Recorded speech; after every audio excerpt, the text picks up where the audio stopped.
Jello Army! We are the Norwich Jello Army! We are the Norwich Jello Army! Here it is going now, guys. TalkNorwichCity here, back for another week of the TNC podcast. We are now 13 weeks in. This week, another very special guest. It is Ian Clarke. Hello. Yes. Ian, how are you doing, mate? I'm very, very well. There we are. I'm going to hold the mug up and have a little sip and show off TNC. It's brilliant. And in my 47 years on this planet and 29 years in journalism, this is among the highlights. And And I'm not even joking. Wow. I think Ian's fast becoming my favourite guest. And I'll tell you why. The most punctual by a million miles. I'd say at least a good 20 minutes early. And that's what we like. So, Stuart, if you're watching, you're a shambles. But a good commentator. A very good commentator and a very good guest as well. So, Ian, if people don't know who you are, what do you do? Okay. Why are you here? Yeah, absolutely. Well, I'm Ian Clarke, and I'm the head of news with the EDP and Evening news up at Prospect Big role. Big role. So I'm actually a football fan and a newsman. So football-wise, supported on Norwich all my life. Is that in your Twitter bio? Should be, shouldn't I? I'm going to Just change it. Just change it to that. Nothing about the EDP, anyway. So I was well brought up. My mum, who supported Norwich since the 50s, she's still a season ticket holder in the sit stand. Love that. So from the age of 6, I started going. First game was against Leeds, mid-70s, and since then been a season ticket holder in various stands. The old South Stand, the old Barclay, Wow. the old River End, the new River End. I'm top of the River End now. Okay. You've seen it all. Seen it all. You've done it all. Yeah, so 32 years as a Norwich fan. 29 years with EDP. It's a good effort. I'll tell you what. It's a good effort. That is very now, good. I picked something out in your Twitter bio. You called yourself a Norwich City nut. Yeah. What's the difference between the average fan and a nut? Well, I think the average fan likes football, likes Norwich, talks about it a bit. Do you dream about Norwich City? I do dream about Norwich City. Talk about it all the time. And most conversations with most people, whether they are fans, nuts or whatever, comes back to something to do with the Canaries. But I think I think there is a real thing. There is a nut going round with Norwich City. I think there's Can I give two quick examples of being a nut? Go for it. When we went to Canada when I was about 17, and the Canadian media is not that interested in English football. Okay, particularly Norwich City. It's just hockey, yeah? Yeah. So I had to walk around Ottawa. No, this is before the internet. This is 30 years ago, before the internet, before telly, before anything. Blimey. Before like normal telly. Was it in black and white? Yeah. So I had to go and try and find a newspaper that might have the results in. Yeah. Okay. Not updates, not your videos, not anything like that. It was the actual result. So it probably took me half a day in Canada. Just to find out. I think we drew 0-0 with Bolton, if I remember. Something like that. A result. We went camping in Suffolk once, which I shouldn't really say Suffolk, but we did. One of the worst holidays Right, it was awful. But right on the edge of Radio Norfolk Country, the signal was pretty rubbish. Norwich Millwall, it was a League Cup when they had penalties. Yeah. And basically, our car radio was a bit ropey, so to get the penalties, I had to keep switching it off and switching it on. I admire that passion. So I think that's what a nut is. Okay, I'll let you call yourself a nut for them two reasons. Yeah. Just a quick story about radios. I went to one camp when we had a camper van. We once went camping. The only way we could listen to the game was via the radio. And we listened to the radio for so long, it drained the camper van battery. Couldn't start it, and ended up stranded in Sheringham for yes, hours. brilliant. And did we win? It was. I tell you what, the game it was. It was against Tottenham in the League Cup. Okay. When I think Mark Bunn pulled off a miraculous penalty save or something like that. Mark Bunn. I think we did win on that occasion, so that was very good. Yeah. All right. Let's move into the news from this week then. A few different stories. I mean, there's not too many exciting things. The first one that I saw today, Tim Klose being called up to the Switzerland squad after falling out with their manager. I thought he could only get in the squad if he was in the Premier League, Jack. What do you Does that mean? mean What he keeps saying? Has someone been telling porcupines again? That seems odd that he's got in it. I mean, fantastic, but I thought he had to be a Premier League player to do that. What do you make of it? That's what I keep hearing. I mean, I'm not massively surprised. I mean, they can't have that many centre halves, so I think he's probably fairly obvious, isn't he? He's the only one. That's fine. There's obviously a bit of an injury. Fair play to Tim. Why not? I mean, Switzerland have got a good national team, though. So for him to get in that national team, he's been slagged off by a lot of Norwich fans. You're really in the Tim Close fan club at the moment. Yes, I am, yeah. Fair play. I've always been in the Tim I Close admire fan it. club. I used to be in it. I'm just drifted out of it temporarily. I'm with you, Chris. I've fallen out of a little bit of love with Tim.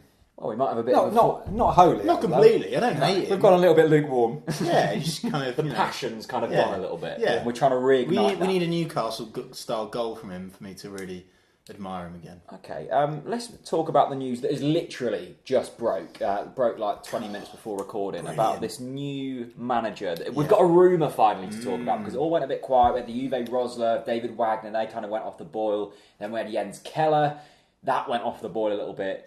New man, what's his name again? Farke. Spotted in Morrison's. Farke, is it? Yeah, so he's at Borussia Dortmund, he's under 23s coach, which I understand was the job that Wagner did, Wagner, whatever you call him, before he went to Huddersfield. I love that link already. I mean, he's fucking brilliant, isn't it? Yeah. Could you imagine the snake pit? And Canary Court. You're having a fucking laugh. I mean, God. But do we think that this could be the certain rumour now? Do we think that this could happen? It seems to have das legs, as they say over in Dortmund. I often think that you get towards the end. I mean, we are coming towards the end of this story, must be, because Webber's going to need someone pretty soon. Yeah. So I think we're probably within days of an announcement, and often it's the one that comes in at the end, a bit like the racehorse comes through from nowhere. And so I think it sounds. I mean, I've not heard a lot. He does want to recruit from abroad, possibly, by the looks of things. By the way he's been talking and stuff. Yeah. I personally would love to see Reading somehow beat Huddersfield and we end up with Wagner, whatever his name is. Is it Wagner or Wagner, by the way? I call him Wagner. Well, I think Wagner was the guy for the X Factor, so I'm going to say Wagner. But can we just call him Wagner for a laugh? Yeah, you can call him whatever you want. Wagner was a composer as well, wasn't he? Oh, I don't know. That's too lovely knowledge, though. It's too educational for me. But I suppose the criticism here from some Norwich fans is going to be in that he is an under-23 manager. No, let's take Wagner out of the occasion. He hasn't managed in the Championship. He's an under-23 manager. It's a big leap up to a club in the Championship and with such high expectations as well. We love cliches, don't we? The cliches, the proof of the pudding's in the eating. Mm-hmm. And, if he does brilliantly, it's an inspired choice. Yeah. If he flunks it and we're 17th after 9 games, then... it's been a flop. So until he comes... I mean, Alex Neil was pretty unproven, wasn't he? He was. And did okay. How old is this guy? 40. Right. So he's got that age thing, which I believe... I'm glad he knew that, because I didn't have a clue. Yeah, I read it. Thanks to Paddy for that. I mean, Paddy filed about half an hour ago on that, so it's literally breaking news. But, 40 is... there's probably no ideal age for a manager or for a head coach, but, he's young enough to sort of still be... For me, though, you look at German football and where it's at and where it's going, I don't actually see it as that much of a step up. I actually genuinely don't. I think what they're doing over there, they're doing things how we used to in the good old days, right?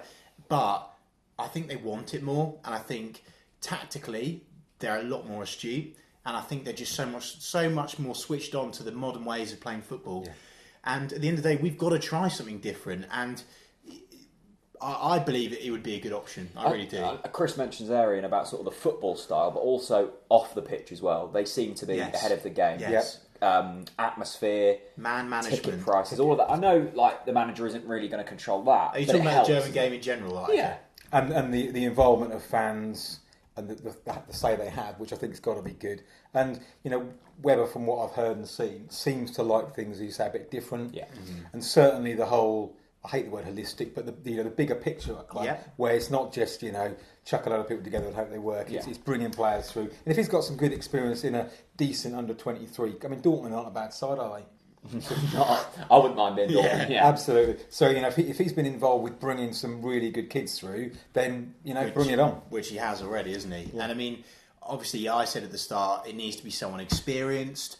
But if that experience is replaced by just the massive desire and passion, that's really, really important. I love Klopp. I love Conte. I love the way they do things. I think getting the fans involved like that is exactly the boost that Norwich City need. I mean, we've talked about it before, Chris, in more of a player sense, but historically, in Norwich have been better with these kind of underdog type signings. And I suppose with this new gaffer coming in, there's not really too much pressure on him because he's not proven, so he can only really do good things, can't he? Yeah. And I do think, and I'm not particularly patient. We want success straight away, but I do think we've got a completely new approach, and it may take, I hate to say it, a little bit of time. Because it may be that the first game of the season, the first 2 games of the season, we're not going to straight away fire. If we're going to bring a lot of new players in, if Webber's 12 to 15 players left, it happens, then there's going to be a lot of bedding in. So we might have to be a little bit patient, but see progression in the slightly longer term. I mean, Chris, we're acting here like this guy is already nailed on as manager. By the time this goes up, he's probably either manager or he isn't. In terms of the other people who've been linked, Juve, Rosler, people like that, are you too convinced with them? Would you mind seeing a Rosler type character? To be honest with you, I think it's actually more about the outs this summer than the manager. I know that sounds a bit backwards, but there's so much dead wood in that Norwich City team right now that I feel like as long as we have a manager that can motivate them and inspires them, they'll do a good job. I actually think that. So get rid of the crap and bring in a manager that can actually, work with players like Wes, Howson, all these players that need that kind of, come on, you're mine. Do you know what I mean? Pinto. You need these players in your good books, and I don't feel like Alex Neil did that at all. Okay. All right. Well, that's the manager talk anyway. This podcast has obviously been released on the Tuesday night, so let us know what you think of this new German geezer. Who knows about him? In terms of other news this week, let's keep on the international front. Russ Martin and Naismith being called up for the Scotland squad. Let's have a quick discussion on Naismith. Naismith being called up to the Scotland squad is like paying taxes and death, isn't it? He'll be there. And rain on a bank holiday. He'll be there. Yeah, exactly. He'll be there in a wheelchair. He'll be there on crutches. Has he ever not played? No. When he's actually been, I think he was literally more than 9 there years on old. the bench as a baby with a little kind of warm around him on the bench in the cold snow in Scotland was coming on him. Do you know what I mean? Bring him on. I'd love to get your thoughts on Naismith because I think you're going to have a slightly different opinion. I love the way you've teed this up. I hate the fact you've What do you teed think it of up. Naismith? Is he in the plans for next season? Should he be in the plans for next No. season? No? No. I wasn't expecting that answer. No. I mean, I don't know how much he earns. You hear the stories. They're the highest paid player by an absolute mile. To me, doesn't punch it. And I would build a side. Ian is my favourite guest. It's official. Do you not think, though, that an experienced type player like him... We've got experience, though, Jack, without him. Yeah, but you look at We've got Naismith's experience without him. stats, and he was one of His the top stats? performing players. Yeah, his Come stats. on. I think too much experience has been one of our problems, and I like the Madisons, and I like the younger guys who are going to come in and bring some new life to it. Preach. Okay. I think Naismith is a decent player, but He's a decent player. But if we're talking about having to get some dosh, off the books, if he's on 50, I don't know, 50, 60, that's a lot of dosh. That's £3 million a year, isn't it? But what I will say is, now David Moyes isn't at Sunderland, who would actually genuinely want to buy Stephen Naismith on his money in the Championship? David Moyes, could he be the next Norwich manager? Hopefully not. No, now, this is probably my favourite story, and I don't know why. Mishi Efforty. Now, he's a youth player. He is a unit. This man is built like a brick. He's gone to Iceland. Big Dave doesn't think so. Broiderblick on a summer loan move. I've never heard of this before. Summer holiday, football. First game, man of the match. Second game, winning goal. Talk to me about youth players going on loan in their holiday and tearing it up. Bring him back. Yeah. Give him a few weeks in Iceland, and he'll come back and he'll be like... Seriously, maybe that is it. Maybe... It's a similar thing that's happened to Madison. We know that he's close, so let's get him out on loan and keep playing football, keep the momentum, and then perhaps we will bring him into the fold next season. Who knows? And again, Webber seems to be all about not having kids just sitting there not doing anything. Get them out, develop it. I really believe that, and the amount of outs we're going to have, as Ian's already said, what was it, 12, 15? 12, 15 left, he said, didn't he? Yeah, right, okay. So the amount of 15 outs... It's actually impossible to not have youth team players in the team, and that really excites me. If Webber came to me and said, Ian, tell me one thing that you would do, I would say, why don't we have almost like a club that we're linked to, so that we trust. So I don't know whether it be a Lincoln or a Peterborough, not too far away. Sort of like a Chelsea and Vitesse Arnhem. So link up, and then like you that. send your kids to them. They benefit because they're really good young prospects. It's easier because at the moment, if you've got players on loan, you have to go to Scotland, you have to go to the South West. But if you know where they are, It makes it easier for Neil Adams as well, doesn't absolutely, it? And you can control what they're doing, and you can get regular updates. So I would like to see a more of a a system of getting players out on loan, bring them, and you can bring them back. So if you need them all of a sudden, you don't get this, they can't come back because they're out all season. Well, if they're your player and you need them back, you get them back, but you don't take them in. Just mention there Neil Adams. Is he still a thing? Does he still exist? Yes, he does. Be nice to Neil. What does he like? He got given this nice loan manager role. Yeah, good, and we need that. Someone's got to do it. Have they? Yeah, someone's got to. Seriously, the whole loan system. I said it last podcast, and I'll say it again. You look at Chelsea and what they're doing with their loans. Given that's very extreme, but we need to utilise loans more as a club, especially Category 1 status academy. Plenty of youth players coming through the ranks now. So, of course, Neil Adams needs to do that job. Ridiculous suggestion, Jack. Let's talk about... Neil. We love Neil. Make him manager if you love him that much. Maybe not. The big player transfer rumour this week has all been about Johnny Howson. Now, it was reported earlier in the week that Leeds were targeting him in a £4 million move. And it's now come out, Phil Hay, the big Leeds journo, has said that it's nonsense, basically. Yeah. It was nonsense. Yeah. I mean, I tweeted back the Leeds fan saying you can have his right kneecap for $4 million. Yeah. You really can't. Honestly, how much do you reckon Howson's worth? 12. When I saw 4, I assumed either the 1 was missing off the front, which wouldn't be a long way, or somebody said maybe the 0 off the end. Yeah. Got to be at least 10. Yeah, I'd say 10. If someone came in £10 million for Howson, would you sell him? No. Because the way the Championship clubs are spending, you look at Villa, you look at Newcastle. I wouldn't sell him for 10 million. Really? Because he is. If you think about the fact that we've lost Ruddy, who's the base of our spine. You remove Howson out of that. That's a big void to fill, Jack. And obviously we do need that experience. And obviously when we lose Naismith, hopefully, no, that's harsh. He's all right. He's a decent player. No, we need to keep Howson. Keep him. He's not going to go to Leeds. It's rubbish. And one of the things that me and Ian were discussing, offline before the podcast was, why would you encourage rumours about a player that you don't want to leave? No Norwich City fan who's actually sane wants Johnny Howson to leave this football club. I suppose, though, that look, we're not financially in ruin, but... We don't need to sell Johnny Howson. But I'm just saying, if an offer came in... No, you're not just saying. Let's move... Honestly, let's stop talking about Johnny Howson because he's staying. Johnny's staying. What was he? All right, £10 million. Second best player. Oh yeah, let's just sell him. £10 million, though, Chris, could get you 2 decent centre backs. We've got but we're going to sell Naismith. That's already half of that. At least half of that. My take on it would be the money for the centre backs we desperately need. Probably need 3. Needs to come from elsewhere. And it's more about, and you look at the wages as well. Basong, big wage packet, cheerio. Ruddy, big wage packet, cheerio. There's a lot of money going, those boys. Yeah. I'm disappointed Ruddy's going, but he's on decent cash.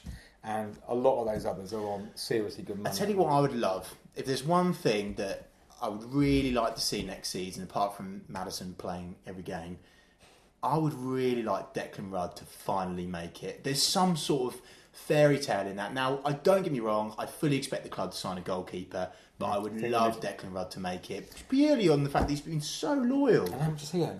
I don't know how much these boys earn. Well, he's not going to be on the lot, is They he? are Surely. on, it shouldn't be all about money, but when you've got a tier that are just on such a lower level, all these players that have hung around on really big bucks, and Webber's pretty open that they've got to make the books balance. Yeah, maybe until January at least. Yeah, I mean, Declan Rudd got a very, very unfair run in the Premier League. He had Arsenal, Chelsea, Man City with useless defenders in front. Well, exactly. Next thing you know, everyone hates Declan Rudd and he's useless. I don't think that we're going to sign another goalkeeper personally. But I'm okay with that if we play Dec, which I hope we do. You look at Declan Rudd, I know he's 26 now? He's been here for a while. He's not a youngster anymore. Yeah. But behind him, we've got Remy Matthews, Aston Oxborough, these types of keepers who could step up if Norwich needed. City, the goalkeeping machine. Certainly not churn sure them out. Oh, the keepers we've seen over the years. Kevin Keelan. Who's the best one? Because we done a Norwich City really good question. best 11 last week in our lifetime. And we did put Ruddy in there, didn't we? The last 15 years. But if it was Ian, I would have put Brian Gunn in there, 100%. To me, the best keeper I've ever seen for Norwich is Chris Woods. Okay. My favourite ever keeper, Kevin Keelan. Because Kevin Keelan was the character. Yeah. He was such a big... And we would love him now because he would be yelling at everyone. He'd be literally probably punching people. This is what I said last week. We need the goalkeeper to be a character, to have an affiliation with the Barkley, with his... Literally, I want him to be screaming at the centre-backs. We need more of that. We need that back. Do you see Declan Rugby in that man? Or do you see him almost bonding with the fans because of that local certainly bonding with the fans, 100%. You'd see when he came on in the Premier League that, as soon as he came out for the second half with his towel over his right-hand shoulder, Barkley are up on their feet going, "Go on, Deck." Yeah. That's what we need. And that develops. So when they get more confidence, they get louder. Yeah. But I'm completely with you. You've got to have barking from the back. Your centre half's got to be a barker. Yeah. You and Chris are very similar. You like barkers. Ian is definitely my favourite guest. I love it. He's definitely barking and punching. More of it. Right, okay. New feature on the podcast this week. Don't say that we don't treat you. We have spent all of our budget on these lovely props. This is the game, overrated or underrated. We've got 4 Norwich City players, current Norwich City players, and we are going to decide individually if we think they're underrated by Norwich City fans or yourself, or overrated. Okay, I can't wait for this. I'm so excited for this. Genuinely, I'm excited for this. First player is Cameron Jerome. Now, I'm going to ask you to reveal your answer on 1, okay? So I'll count so 3, 2, and then on 1 we pop it off. All right, okay. 3, 2, 1. Jack. Over. Jack. Under. We've done 2 unders and an over. You're gagging up on me. It's a bit of a man thing going on here. We've pre-organised. Okay, so why is Cameron Jerome underrated? Because he's not trumpeted enough for the brilliant work he does, for the way he makes the team click a lot of the time, the effort he puts in, and just the passion he shows. Let's talk about let's take our opinions out of it. Let's just talk about the facts. Okay. Didn't score enough goals in the Premier League. Doesn't convert enough shots. No. That's your opinion. No, they're facts. No. He scored 3 goals. He didn't score enough in the Premier League. Anyway. Right. Fact is, he scored more than Stephen Naismith this season. Oh. Okay, yeah, that's fair enough. And actually, we're not ganging up on you, Jack. By the way, are you sure? I came here tonight with no agenda. I'm sitting in the middle and I'm not taking sides. It's because I write for the EDP. That's right. He delivered again this season. He delivered again in a season where Norwich fans screamed out, "Oh, we need a new striker," and he got his head down and he delivered, and he kept delivering, and he doesn't really bite back at the fans too much as well, and he gets a lot of stick, but he does work hard. And one of the things that I personally think that Norwich have really lacked since you and Dean Ashton is someone that fights for absolutely everything. Now, I thought we were going to get that with Lewis Grabban until we realised what the hell he was. And Cameron Jerome is that player, and he'll deliver again next season. He will. He's not good enough for the Prem. He's not good enough for the Prem, but he's certainly good enough for the Championship. My one criticism of him is he goes out too wide. He's a striker. Get in the box. Okay. He runs the channels well, but if we're playing one up top, sure, and that player's out there, who's in here to finish it? I suppose I agree, and that certainly lets down. I suppose that's more of a tactical issue, though, isn't it? I suppose he's been given that. It's very minor, though. I actually feel like he was hard done by not getting in the top 3 for Player of the Season, personally. Don't get me wrong, I don't. I he'd have been my third. I think Pinto's great, and obviously Howson and Ware's fantastic.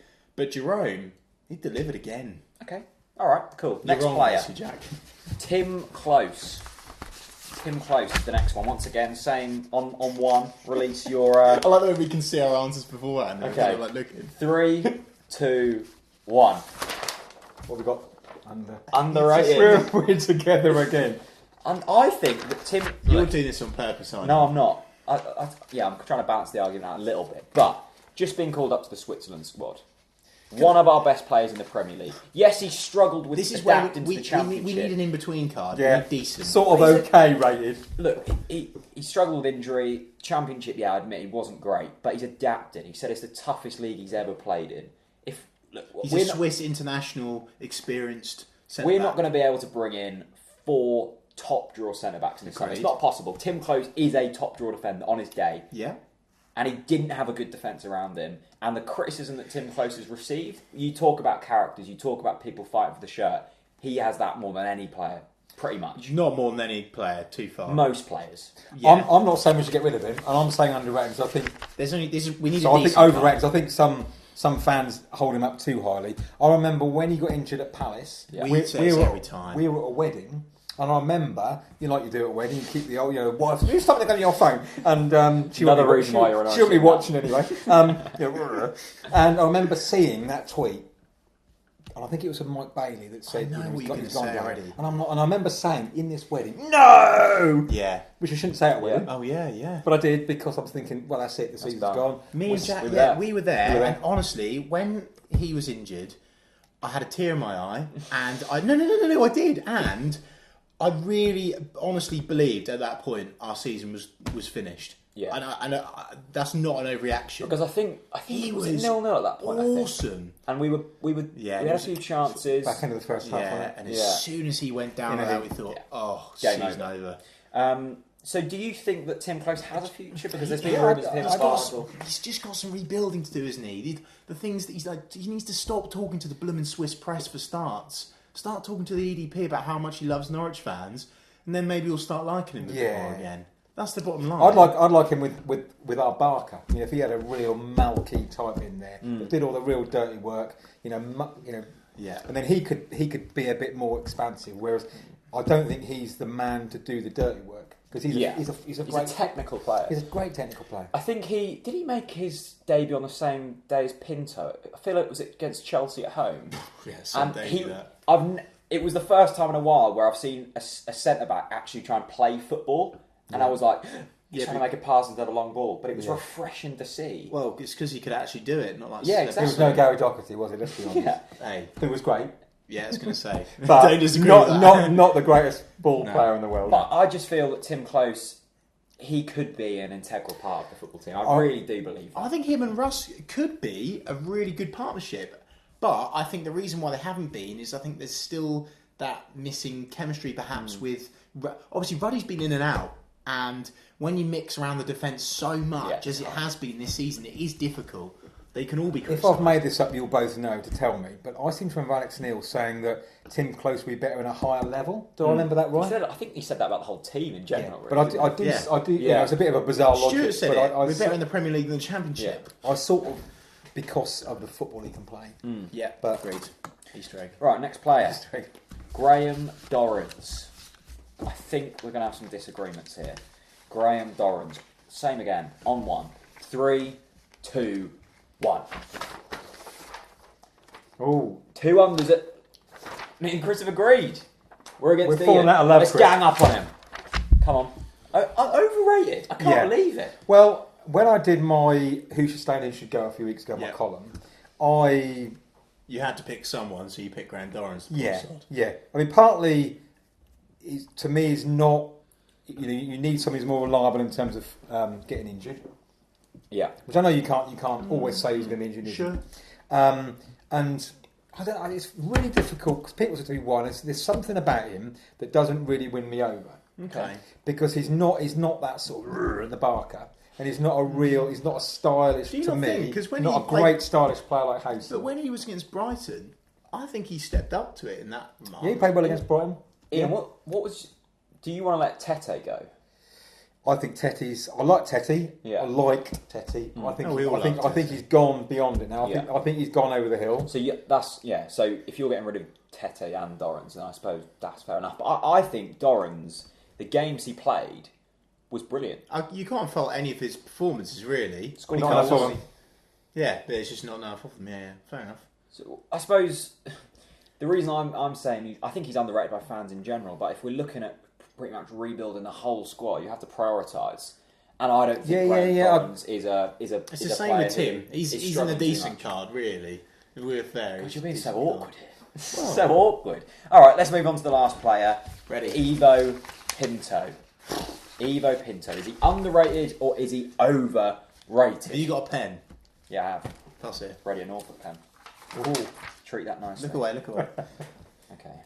We'll just be quiet while Chris... a bit more more chocolate. Is that nice chocolate? It's good chocolate. It's nice and dark. Is it dark chocolate? Is it? Yeah. We're sort of milky dark. in between. Decent chocolate. All right, then. Let's go. 3, 2, 1. Okay, it's a unanimous decision. He's underrated. Hall of Fame. I love him. I honestly would pay a good How much would you pay to get him on this podcast? I would honestly pay. I'd give him my NMP life savings account. I would let him write my column for a week. Oh, That's a bit. Wayne? There you go, Evo. I reckon I'd pay a good £200 just to literally be, just to come on now, just to literally be in his presence, because he's just got an aura about him, isn't he? He's just such a cool guy, but on the pitch, he just bleeds yellow and green already. The only Does reason I all put the him right in here things is because, to a certain extent, I can understand. A lot of people say he's a great player, but he can't defend. There is that, but I think he's good enough to get away with it. Yeah. And actually, if we had a better defence generally, he would get away with it. Yeah. Because, if you've got someone that can bomb down there and make things happen, then others should be able to carry, a bit like Wes, people say, he doesn't track back or whatever. Yeah. And Huckabee didn't track back. Yeah. But if you've got players around you, you let them do their job and others can... I totally agree. I think Pinto at this level is probably one of the best right backs. I think I'd worry about him in the Premier League because I don't think he could get away with that. But in terms of the passion, the character, the fight, he's got it all. He gets Norwich. He's a 9 out of 10 in every game. Yeah. Honestly, he really is. He was certainly one of the standouts. Yes, he might make a mistake, but someone needs to be covering him. Yeah. That's the bottom line. He is. We didn't buy him to sit there and defend. We actually bought him to bomb on. That's what we bought him for. Do something different. Yeah, I can remember. I think that was the Chelsea game as well, and I was like, I cannot believe we're playing this guy right back. He spent the whole half. Yeah, the whole game in their half. I think you said to me, this guy'd be really good in midfield. Yeah, and he would be. To be fair, he'd be a great midfielder, but yeah, right wing. Yeah, he would be. He would genuinely be a good right winger. I would actually be really up for that. What? Just play. Bring another right back in. Toffolo. Toffolo? Left back. Oh, sorry, left back. Just bring Scrap that. John Ryan back. He was great. But he was a proper defender. He didn't get but he scored a few goals. But generally, it was long distance. But he was there. He was the man. He was the barker. Right. Let's move on to two top things we always do this week in the podcast. It's hype of the week and it's moan of the week. Ian, this is the thing that one we're excited about. Yeah. And two, we just want to get off our chest. We just want to vent. We're not happy. It has to loosely relate to Norwich, but it doesn't have to be the obvious one. Chris, do you have a hype of the week? Are you excited about anything? Don't start with me. Start with Ian. A hype of the week. Yeah. Think something you're really excited about. Something you're refreshed about. I think it's getting going again. I mean, we were talking before we came on about the pre-season fixtures. Fixtures out already. So why don't we just wipe out the end of May and the beginning of June? Let's just get going. I just can't wait. Crown Meadow. Let's get there. Yeah, and even though the closed season is not what it was. People don't just shut down. The closed signs don't go up on camera. Everything's going on. Fans are talking. But I just want to get going again. You just love the game. I do love the game. He loves Norwich City. He loves Norwich City. Chris, what are you excited about? Hype of the week for me is I can really sense a change in attitude amongst the Norwich City supporters. Genuinely, I feel like even if you just scroll through Twitter as a little test and you read the amount of negative tweets as opposed to the positive tweets, I do actually think the tide is changing now. Obviously, Webb has been a huge catalyst in that. And that excites me a lot. That's my hype of the week. Yeah, nice. Okay, the thing I'm excited about, Huddersfield, getting to the playoff final. I just like what they've done, and I want us to be like them. No, but you on a bigger scale. But you do want them to lose the playoff final, right? So we can have no, because we've got Farke, or whatever his name is. If they lose, this is what I've been saying to my mate who's a Huddersfield. I really don't want Reading to win. It's more than a game. No, I do. I'll tell you why. If Reading win, they will be the worst team in Premier League history. Even worse than Derby. Yeah. No one's going to be worse than Derby. They honestly, Reading are horrendous. They're so bad. How are Reading where they are? Seriously, I don't mean to annoy Reading fans too much. They've kept it. They've got Lewis Grabban on the left wing. Yeah, they were atrocious at Carrow Road, but they bounced back from it. I was going to say the FA should bring in a rule that if you lose 7-1, you shouldn't be allowed to go up.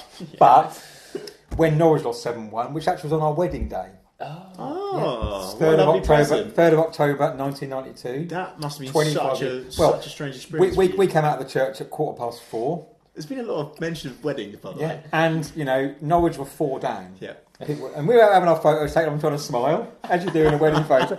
Norwich are 4 down. Supposedly mates were shouting. My mum, who is unable to lie, said, Norwich are losing 5-0. I'm like, if my mum said it, they are 5 down. Yeah. There's no joke, there's no banter about this. So that quickly became like a funeral rather than your own wedding. Absolutely. Did it ruin the day? Almost. No, he wants to say yes. Incredible. He wants to say yes. But the fact that we finished third that season when we had lost 7-1 means that I've got to be a little bit careful. But yeah. Okay, interesting. Moan of the week? My moan of the week. I don't know, it's not a moan of the week, but it's just something that I'd quite like to bring up, and that is, I think there needs to be some sort of clarity with regards to there's going to be more transfer rumours this summer than there's ever been, in my opinion.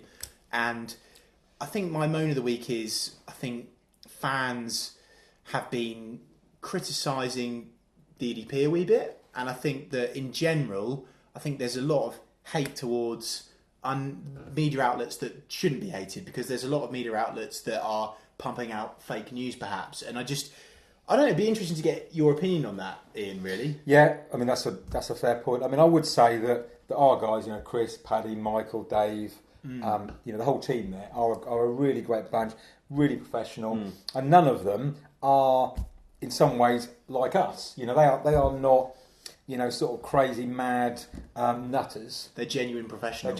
Unlike me. But so they are doing it from a very professional point of view. They clearly want to get stories out there. They want to beat everybody else, but they have to do a professional job. They have to be there afterwards, and they're not in the pocket of the club. Yeah, they'll have fallouts with people at Norwich City because we'll do things that the club doesn't necessarily want us to do. Because you're being honest, which is fine. Yeah, and so that's to be a balance of pushing it, getting stuff out there, and reflecting the rumours that we know are doing the rounds, but using trustworthy sources, not just someone posts, "Oh, I hear this bloke's coming," or "I've seen him in." That's what I was going to say. Really, is that, like, in a way, I want to trust the EDP, but can we? Is there really good? Like, I believe the EDP have got genuine sources, right? And that's why I always say, my mate texts me saying, "Have you heard what this and this said?" And I said, well, number one, is it an EDP? Number two, have the club tweeted it? If not, don't believe it. And that is a real thing. It's just for me, it's just annoying that people are going out there doing some clickbaity articles and people are believing them. People are actually genuinely believing them. The fan forums are rife with fake rumours, and I shouldn't be annoyed with them. I should just let it go. But it does frustrate me. I suppose it's interesting because you obviously work sort of on the news side more as a professional standpoint, and you just wouldn't get away with some of the rumours that are it's only in football. It seems acceptable, right. isn't it? Yeah, because you can't just in the news you can't just throw something out there that you don't know if it's true. Yeah. But in football you can. And it's bizarre, isn't it? Because football is one of the biggest businesses, isn't it? From a business point of view. And we're talking about millions of pounds, billions of pounds, and yet it is so. But it happens everywhere. So anything that we run online or in print with EDP, Pink and Evening News is done with genuine belief that it's either correct or, to best of our knowledge, it's a reliable source where it's come from. So what would be your tip to fans out there who aren't quite too sure how to judge stories, aren't quite too sure what to believe? What would be your tip to proof an article, proof some content? I mean, I think, I would hope anything that we put our name to it, they can, as I say, at least trust. I knew you were going to say that. Our mates at the BBC, again, they're going to be similar. Yeah. The nationals, I mean, if something's done from an official national newspaper account, then it would be similar. Sometimes people will off their own accounts, will be a little bit more rogue. Yeah. But, these journalists have been around a long time, and they know what they're doing, and they will tweet in good faith. But I think it's, you get used to those that you think, if you see an online article, what's the first point where you go, nah? If you see some quotes, obviously that's great. If you don't see any sort of quotes, sources said, or you can go through it and think, that's just got completely foundless. I think you've just got to have a bit of common sense as well. Because I could make up an article saying sources said. Yeah.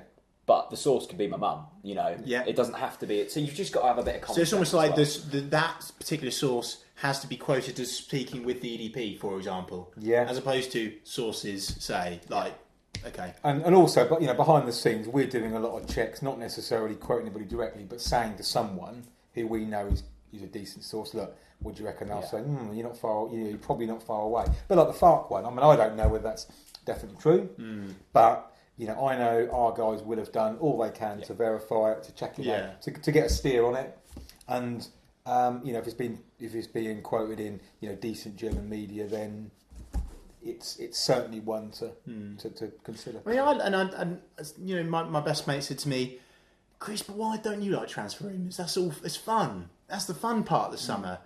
Well, yeah, but I feel like it's too far over the other side. I think it's too far-fetched. I think it's too clickbaity. And I'm really pleased with that answer. It's a really useful tip for Norwich fans. So when you're reading an article this summer, just think before you share it. Because, and also, please stop sharing rumours about Johnny Howson. You don't want him to go. Don't even start on Ivo Pito. Oh, you shouldn't have mentioned it. Right then, Chris has got another prop. Now, the prop you had last week, have you got that anywhere? It's in my bedside cabinet in safekeeping. A lot of people saying it was like a pill box. Put your pills in there. With the chairman's compliments. Yeah. Did you watch it, Ian? No, I haven't had a chance. Okay. Oh, Ian, for God's sake. You're on the TNC. Some guest, are you? Right, so these, if you haven't got them, by the way, I actually think the Canary store should sponsor us. Because this bottle opener, Canary store, Norwich City top trumps. I'm sure quite a few people watching and listening will have some Norwich City top trumps. Never heard of these. Now, there is a really interesting... I've heard of top trumps, but not Norwich There is ones. a really interesting fact about these Norwich City top trumps. And that is... There's one player that's got 2 cards exactly the same, and they printed them all wrong. So it was Christmas. I think these came out about 2 years ago, and there's 2 Graham Paddens. There's only 2 Graham Paddens. There's 2 Graham Paddens. Now, don't get me wrong. Graham Padden is a good player to have. Great player. 340 appearances. He's looking good. I tell you what, though, just look through some of these cards. Just seriously, There are 2 Graham Take a look through some of these cards. If you've not got Norwich City top trumps, buy them for the summer. Buy them for your beach towel so you can play with your brother or sister or whatever. Who's the highest rated in them? Do you know? The best Flecky's an 88. I believe Terry Alcock is the best. Kevin Keenan's an 89. Actually, Ron Ashman. Ron Ashman. What a player. Talk to me about Ron Ashman. Centre half, absolutely brilliant. I mean, during the 59 Cup run, he was the absolute mainstay. Yeah. So he'd be there. Keelan would be at the back. You've got Rob Green he'd be on the bench, wouldn't he? Yeah. Dion, Dion could either be in there or up top. Was he a better defender? Or... By the way, congratulations to Dion Dublin, who got married this week. He did, didn't he? In New York. Big D. Lovely. And I love that he's on. What's he on? Homes Under the Hammer. I love that. We should be seeing more Norwich players on daytime TV. I'll tell you what. Up top or at the back, whichever with Dion. Wesley's in there. My favourite card by far is Big Terry Alcock. What a legend. I think my favourite card so far is the Paul McVeigh one. Solely because look how they just haven't made that picture. It's so wide. I have to say, what have they done? I have to Let me say, give this a close up. He's wider than he is tall. I think they've done some dodgy Photoshop work on that. Whoever's photoshopped this, Paul McVeigh doesn't look like that. But we've had some brilliant. Edie's made it, top man. Martin O'Neill. I mean, I remember when Martin O'Neill came in 81, 82, we were languishing mid-table, and he literally grabbed us by the throat, neck, whatever, and just dragged us into the promotion that season. And I was at Hills when we got promoted on that day. Edie only got a top trump rating of 70. I tell you, I have to admit, Paul McVeigh's got a 75. I'm sorry to Darren Edie and Paul McVeigh, but you go through these players, right? And you go so for example, you've got Duncan Forbes, and you're like, get in there. I tell you what, as soon as you put Darren Edie at the front, you go, oh God, I've lost this one. I've got a 70, but that's harsh on Edie. No, I know, they are harsh. I tell you what, the club haven't held back. So I think, Darren, if you're watching this, and Paul McVeigh, if you're watching this, we love you, but the Canary store clearly don't. Not sure what the hate is. Ewan's got a 94. 94 for Ewan? Yeah. What do you mean? No, yeah, what a player. I think that's right. It is. Yeah, so why right. did you seem shocked? What would Evo Pinto Brian Gunn get? as well, appearances. 103. Yeah. No, Evo Pinto's just said it just has a Hall of Fame stamp on it. I hate to say it, but Wesley's got 97. 97. He deserves it. Wes is an absolute... I hate to I'm say it. definitely going to buy Johnny Gavin, 99. I think Dion's the lowest rated. Dion's got 68. I'm so sorry for people that are listening to this on SoundCloud and iTunes now. Basically, we're just shuffling through cards, just being Norwich fans. I tell you another bad card. Bless him. Gary Holt. What's he got? 70. You get Gary Holt, and you don't get me wrong, 3 lungs, you think, oh, okay, he's going to have something good about him. Sadly not. But yeah, there you go. Townsend is pretty useless as well. Oh. Kevin Keelan, 17 seasons. You don't see that. Never scored a goal though. That's what's a downer with Kevin Keelan. Never even took a pen in all those years. I reckon we'll have to play not this time. Maybe the next game. We'll get the old top trumps out. Yeah. Brilliant. Well, I'm definitely going to get. Anyway, worth getting those out. Nice one. Anyway, let's get into this week's questions. I asked you guys mainly on Snapchat this week. It's a bit different on Twitter as well. Got you guys to send in questions, mainly for Ian to answer, but me and Chris can answer them as well. The first one. Will you be going to any pre-season away games? Who have we got? Lowestoft? Lowestoft. Do you know what? I've never been to Lowestoft's ground. I love ground. So amazing chili as well. They've served incredible chili. If you go get it. I used to go to Lowestoft as a kid on holiday, so that's definitely on. So, sorry, you've not printed off the questions for me. No, I've written at the bottom. Oh, have you? Oh, right, okay. Yeah. Oh, yeah, you have. Sorry. I wouldn't leave you out, Chris. Although printer ink is expensive. Sorry, continue. Will you be going to any pre-season away games? It depends on how close they are. Lowestoft? I'm a fair weather. Yeah, go on, I'll do Lowestoft. I really want us to have a pre-season tour in Iceland. And What's your obsession? I just want to go to Iceland. I want to link it in with Norwich. Go and pick up the lad. What's his name? Mischief. That's the one. Bring him home. Be amazing. Wouldn't fit in the car. He is a big old boy. Right, question from Liam, who is studying his GCSEs at the moment. So Keep going. Go on, Liam. Good luck. But don't remember that GCSEs aren't the be-all and end-all, and if you fail, this is quite deep, isn't it? If you fail the GCSEs, don't take that piece of paper for an answer and smash life. Anyway, back to football. Still work hard, Liam. What does Ian think about the long-term future of the club, and does the future look brighter with Webber in charge? Good question. Because you've seen a lot of ups, you've seen a lot of downs. How are you feeling at the moment? I like the newness, if that's a word. I should know. But we've got a brand. We've never had this before. We've never had a sporting director. We've never had a foreign coach, which I think we're going to get. We talked about that earlier on. Ever, by the way? Ever. In the 114 years of the club. We've never had a German player. Never had a German player? Really? Never. So we certainly have never had a German head coach. And I just think, we were talking about the good feeling, and I think the new approach, and fair play to the board for taking Webber on and allowing him to have the... It's a big league, isn't it? Yeah. So the answer is yes. The future is feeling good? Don't even ask me that question. You're feeling good. Liam, we're feeling good. And you should be too. Question from George here. What current championship player would you like to see at Norwich next season? Now, I must admit, I'm going to find this tough because my knowledge of football, other than Norwich, is limited. I'm a little bit insular. I have to say, I've said it before and I'll say it again, I've always taken a liking to Britt Sombalonga. Now, I know he's been at Forest, and I know... By the way... Just imagine how much that would cost to get on the back of your shirt, though. Yeah, no, but that is a reason why I want him here, number one. Could you imagine that? Canary Cool, number 2. Britt Sombalonga on Canary Cool. Number 3, Britt Sombalonga coming off the bench for Norwich City. That's a hell of a substitution. And at the moment, I think that we have almost a similar problem to Liverpool in the respect that we have a first team, we've got a great starting 11, well, a decent starting 11, but what are we bringing off the bench that's actually, that makes defenders go, do you know what I mean? We don't really have that. So Britt Sombalonga for me is one of those players that gets fans standing off their feet. In a way, it's kind of like, when Huckabee didn't start and he was coming off the bench, the fans were like, get in there, Darren's coming on. It was a big moment, and he'd be one of those players that would provide that. Sombalonga, okay, you got one here? He's probably not a championship player anymore because Brighton have been promoted, but the lad up top for them, he scored all the goals this year. Don't say Glenn Murray, please. Glenn Murray. Oh, yeah. We're falling out of love. Oh, no, I'd take Glenn Murray. You've had it. Oh, Jack. He's a barker. He's a barker, and to me, he's Ryan Bennett had him in his back pocket. For one game, he scored a lot of goals. We're talking about facts, and to me, anyone who's going to score a lot of goals, I'd have him. But surely not as a first choice. Yeah, but, okay. We're talking about building a squad, and I think we need 3 decent strikers. We were actually rumoured to. This is kind of like him, and it's kind of like Craig McHale-Smith. We get linked with them every single summer. I suppose if we're looking at championship goal scorers, then maybe a sniff at Daryl Murphy. Would you go for it? Because Newcastle because of the obvious. Actually, I tell you what. To be fair, I was about to swear at you, and then I thought, could you imagine the look on Ipswich faces if Daryl Murphy scored against them. Who was it that we had from Ipswich? Come on. What, years You ago? need to know. No.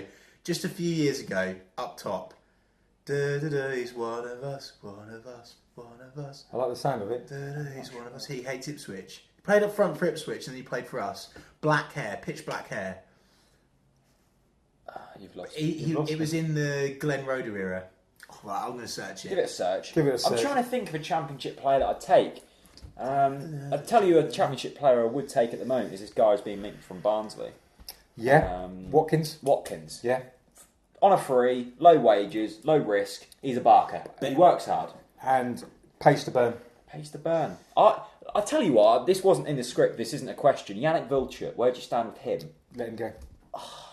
No, keep him. He was on my impartial here. He's it been depends given on like who comes 40 in. minutes to prove himself, and he's different. Yeah, to but what is we've there? got. I mean, I'm impartial here. But is there a reason he's only been given 40 minutes to prove himself? I think it's harsh on him. One of the things with Wiltshire is because he's supposedly £7 million, which, from what I understand, he's nothing like that. I heard there was a clause that 3 million would be added on. If you added everything up, Yeah. eventually it'd be 7 million. I think it's probably more like 3. So at 3 million, if we got rid of him, he hasn't. Here we go. Who is Sorry, it? I've just found this article. By the way, this article is only on the EDP. Spotlight on players who have crossed the great Norwich-Ipswich divide. I can't believe you've not got this, actually. It's Alan Lee. Alan Lee. Of course. Alan Lee is one of us. He was And another. he did score against Ipswich. And He I was a would bit love of to do bit that. of a bulldozer, wasn't He was a buffer. he? He was a buffer. He was a buffer. Yeah. Okay, let's move on to a question. I don't know who this is from. Sorry. Who would you blame the last season on? The board, the players, the manager? Why have we got this question? Because I thought I'd put it in there. I can't Have you, remember. is this your question? No, this isn't mine. Whose It was question off, is it was this? off a Snapchat. I think but it's the username was to slightly- me. It's not. It's certainly not the fans. Anybody says the fans to blame, forget it. It's partly. It's got to be the players who've been out there. They haven't been good enough collectively. Players and manager combo. Players and managers gone, and you got to throw a little bit of the board in there because there were times when True. they probably should have been a bit bolder and Yeah. weren't. So, But we want Delia to come on the podcast, so we won't be too harsh on I'd her. love Delia to come on and like cook us a meal. Maybe we should. Should we actually ask her? does she like chocolate? Only green and black. She would like this chocolate because it's posh chocolate. Posh chocolate. Okay, next question from Alex. Can I make a rule from now on? Go on then. No more questions about last season. Okay, cool. End of. Do Norwich have the potential to become a Southampton type team in terms of sustaining ourselves as a Premier League club? Of course we do. Got all the right grounds in place, haven't we? And sustainability is a bit of a trendy word now, but I think we're talking about Webber, we're talking about the way he's going to be, and I think sustainability is important, and that means it can't be straight up and straight down. It's got to be gradual, and I really, really hope we get promoted, and I think we could get promoted. Love that.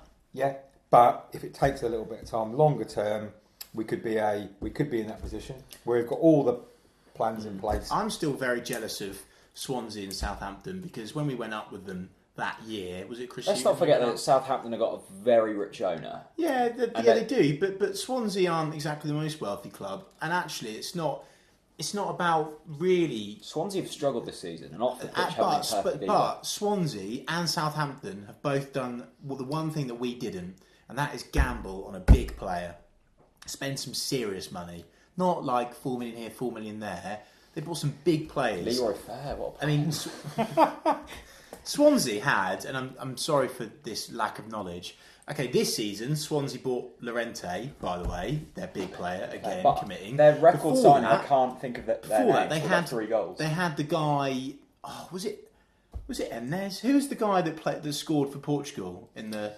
He didn't even play for them, and he scored the winner in the Euros. Yeah, I know what you mean. And then before that, they had someone. Do you know what I mean? So they are committing on big players, and when Norwich City get into the Premier League, when we get into the Premier League next season, we have to commit. It's like I agree with what Ian's saying about being sustainable, managing in the right way. But now we've got this formula in place.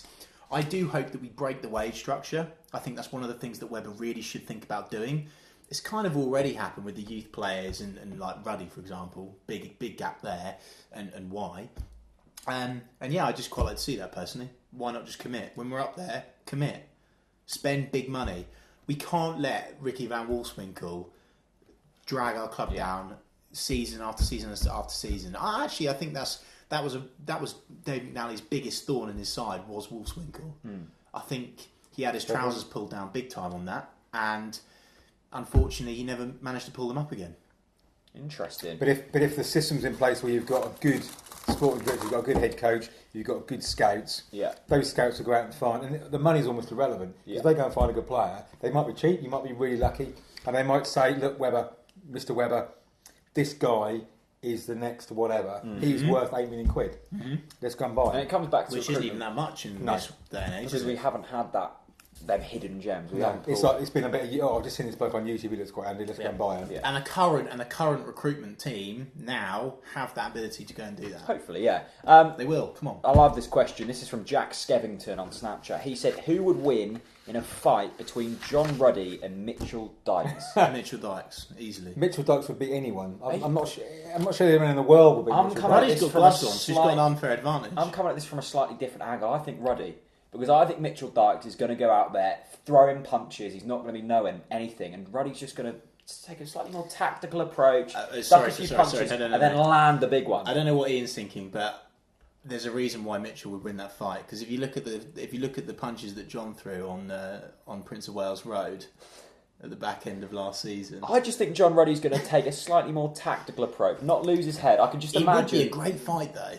It would be. I think Dykes would just go in and he'd have one and it would be it. It'd be over. Job done. I like that. Good Really? night. Thank you. I do love Mitchell Dykes. I love Mitchell Dykes. Is he going to stay? Yeah, I think he is. I just think I think that Webber's just going to spend all summer flirting with him in an attempt to keep him. I think he will. The key to me is who will come in for him. If somebody comes in for him in the Premier League or in a higher league elsewhere and lures him, Don't think they will. Don't think he's played enough games. He's got sent off as well. So actually, by default, because we've been a little bit poor, he won't have caught with that. Yeah, So to be Mitchell Dykes is a fantastic player, but he also has had a few dodgy games as well, like the sendings off and stuff. So he hasn't been perfect at Norwich, and I think he'd appreciate that opportunity of week in week out football at a club that he's building. Just like Nelson Oliveira, like him. Give him the benefit of the doubt, and he will deliver 100%. Definitely. Final question. This is from Tommy. If you won a luxury trip for two to Paris, including a show and candlelit dinner, which Norwich player would you take and Can why? I just say, this is the best question we've ever had on the TNC podcast. Yeah. It's really up there, isn't it? It's a very good question. Really hard one to answer for obvious reasons. Is it literally now, this doesn't just the dinner, or are we talking about like the journey through the tunnel? Yeah, we're getting. It's the whole process. The whole lot. It is the whole and coming back to Norwich again. Yeah. So you've got to have someone that you can actually put up with as well. Yeah, definitely. Right. Okay. You've got to think about this from a very logical point of view. I tell you what, I've got mine. Have you? Yeah, got 100%. Nelson Oliveira. Really? That surprises me. Or Pinto, but I'll just say Nelson. Why? Because I just feel like Nelson. You look at all the pictures he puts out there with his wife. He knows how to treat a woman, and I feel like you're not a woman though. And I feel like over a candlelit dinner, Nelson would really make. He'd give me some sides. I think he'd certainly pay the bill. Nelson. I couldn't see someone like Mickey T, as he's now been called, paying the bill. So yeah, I'm going for Nelson Oliveira. Okay, Ian. Well, you're going to get lots of banter in the office for this. My French is really, really poor. I think Paris is in France, isn't it? Last time I checked. And my French, so I need to speak French. So I would. Could be Tony. Seb the Song speaks French, doesn't he? He's not here anymore, so you can't say him anymore. But he's sort of still here, isn't he? No. Has he actually gone? Has he physically gone? You can't. No, I think his contract ends on the 1st of June. Yeah, so strictly speaking, this week we're going this weekend. So you're not taking a Norwich player, you're taking Seb Song. I would take Seb Song because he could choose some good food, and I'd leave him there. There's no way he'd come back. I'd leave him there. Quite lively though. Yeah, he'd certainly give you a good time. Yeah, I think he would. Yeah, you know, I'm taking Ross Martin. Solid, dependable, stable, strong and stable. He'd be the kind of guy that would go, Jack, I've got my top trumps, mate. Yeah, Jack, next game. And I think he'd also have a lot prepped. Yeah. The only problem with Russ is I think we'd struggle with food. Yeah. Because he's a vegan, isn't he? He is. And healthy. You're having a healthy weekend. When you're on the Eurostar, why not? When you're on the Eurostar going through, you don't want a salad. You're going to struggle to get a vegan option. I think you are. I think he'll bring pre-prepared stuff. Yeah, and that's why Russ would be up there for me. Those service stations in the middle of the Vendée. You've gone the wrong way, but we're going to have a little bit of a detour. Yeah. You need pasty, don't you? You can't be having meat. healthy stuff. I think I'd be surprised, I think there will be some vegan options. I think Russ would just be very prepared. He'd get his travel documents out in a nice plastic folder. Yeah, he'd have everything out, wouldn't he? Everything really prepped. He's got his AA leader off the AA pitch. route off. Yeah. He's got his top drawer travel insurance. He's just got everything sorted. He's done it for you as well. He's just prepped literally every single detail. He scrubs up well. He looks smart in a suit. It'd be nice over a candlelit dinner. I think it's all good. Russ, we're going to Paris, my friend. Mon ami. Finally, we did bring this up a little bit earlier, but we're going to end on a little bit of a serious note. How much time do we give this new structure if it's not working? Jack, because have you put this question? Yeah, in? I did. Yeah, Jack. Because there's going to be if say we're 10 games in, we've lost 5. You're giving them ideas. This structure's got to be the next 4, 5, 6 years I'm at just least. being a realist. How long do we give it if we're down near the bottom of the table? After I would say maybe not the new structure, but a new manager or the new players. That's a completely different question. Structure or manager? What are you going for? The structure is a very different answer. Structure for me is there to stay. Yeah. Like, there's no ending point. This is it now. But say if a head coach comes in and it's just not working in terms of... So he sacks them and then we get another one in. Yeah, but a head coach and a manager is two very different things. So you can just get another head coach. But are there there's not a massive selection of people who want to work under this structure? At the moment. But then, the way that modern football's changing, that structure's becoming more and more common. So I actually think it'll be a lot easier to recruit a head coach with this structure. But we're talking like years down the line. This isn't going to happen overnight. I don't think the question's that good, to be fair. Well, the question might not be that good, but Norwich fans are very impatient, right? They are. And I can see 10 games into the season, we've lost a couple of games. There's going to be people questioning this move. It's going to happen. I can see it now. I've backed it, and I've used the sustainability word. So to me, you don't even think about it. Okay, if we're bottom at Christmas, but But I would be looking more at the season to go for it, and unless things are disaster, you've got to give it time. Next season is an experiment in a way. Yeah, it is. Unfortunately, it is because of the amount of players going, the new coach coming in, the new structure, the board with different ideas and things. It is an experiment. So Norwich fans need to be aware of the fact that it's not going to. I hope it's an instant hit. I hope we end up in the Premier League next season.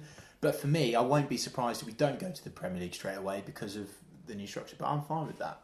You're cool, and you're cool even if it takes 2-3 seasons. The parachute payments go financially. We're going to be struggling. I don't think it'll take. I really, honestly, do not believe a club in our situation, with our owners and our good quality players, will it take 2 to 3 seasons to go up to the Premier League?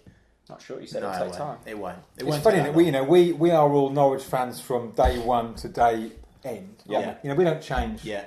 So don't you think it's funny that we're so impatient when actually we're not going anywhere? We're not going to suddenly say, "I've had enough of this team." It's so funny. Do you know what I mean? All the people that moaned last season. Actually, to be fair, I moaned.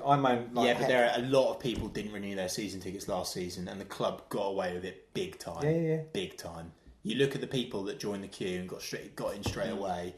It's a telltale sign that, to be fair, Norwich fans are actually finally starting to crack. Interesting. Anyway, that's the TNC podcast for this week. Let us know your thoughts on everything down in the comment section below. If you're on iTunes, subscribe on iTunes. It means it comes into your podcast folder every week. Leave us a 5-star review if you want as well. And if you're on SoundCloud, do whatever you do. Thanks to the best guest ever. Yeah, Ian, thank you very much Purely for because coming he's on. agreed with everything that I've said. A bit of a loving, Chris, if I'm honest. But no, Ian, massive thanks for coming on and giving cheers, up your Ian. time, mate. And hit subscribe on the YouTube channel, hit like, and we'll see you next week for another one.